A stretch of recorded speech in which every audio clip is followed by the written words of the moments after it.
South Korea right now happens to be in the forefront of efforts to confront and possibly overcome these dire threats to decent human survival. One of the true world leaders in these efforts is Jeju Island.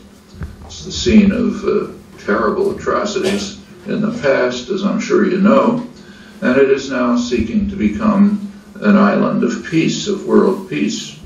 Right now, I have a question that if North and South Korea we are unified, then the unified Korea would be beneficial or just detrimental to USA? And also in terms of China, since China and America, they are now economically and also militaristically rivals now. So is still be beneficial or just detrimental to America?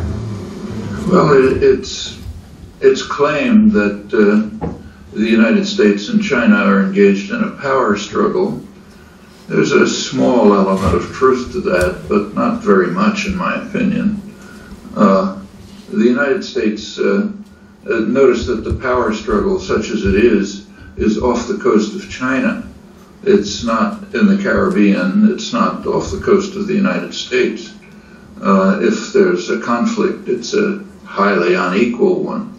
I think the countries of Asia have a good reason to be concerned about China's potential ambitions, its potential actions, but at the moment China remains, it has had spectacular growth in the past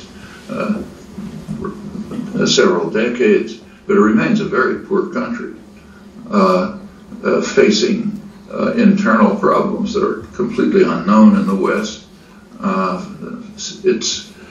China's growth, which is spectacular, nevertheless is highly dependent.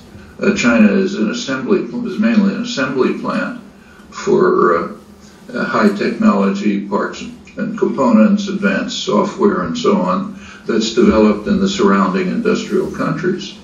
So there's a lot of talk about the U.S. trade deficit with China, but the economists know well that that trade deficit is seriously overestimated.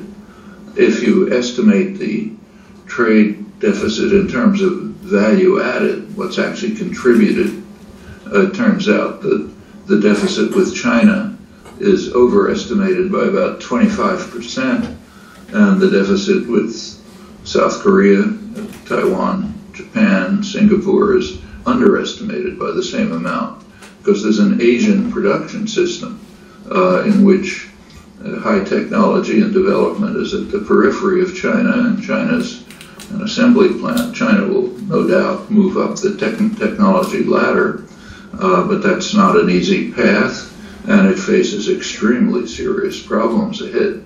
Demographic problems, ecological problems, problems of repression, political problems unknown in the West. The military budget in China is a fraction of that of the United States. In fact, it's a fraction of what the United States spends in Iraq, in the wars in Iraq and Afghanistan, let alone the whole budget. In fact, the U.S. military budget is approximately the same as the rest of the world combined. So yes, there's a conflict of interests in the South China Sea, for example, but to think of it as some kind of parity, I believe, is highly misleading. That's not to say that one should not be concerned about potential developments in China. There are plenty of points of conflict in the territorial waters surrounding it, but we should recognize that it's by no means a parallel system, as you can see simply from the fact that such conflicts there are off the coasts of China. The United States is, with South Korea, is, as I mentioned, planning a major military base in Jeju Island, confronting China. about 300 miles away. The U.S. has just announced that it's deploying Marines in Australia, confronting China. That's in addition to the many military bases it has there already. It's inconceivable that China would be doing anything similar off the coast of the United States, and it's worth keeping that in mind.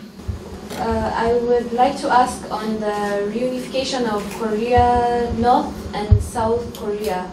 I think it's possible, but I would like to ask how we as youth can all come together in one platform, like one understanding, together, not just we as youth, but together with the government and maybe the elderly people, so that it may be easier for all of us to work together, not just youth as youth, but youth as maybe a stepping stone for a new era or something. Thank you. So how can youth come together to face these challenges? Yes. And form a common consensus? Well, you know, there aren't any magic tricks for that. You're sitting together right now in a room where you're expecting me to say something that'll help you, and I can't. The only way to do it is for you to be talking to each other, to be experimenting with plans and ideas, to try them out. Some are going to fail, inevitably. Life consists of a series of failures from which we can learn something and then go on to remedy them and try something else.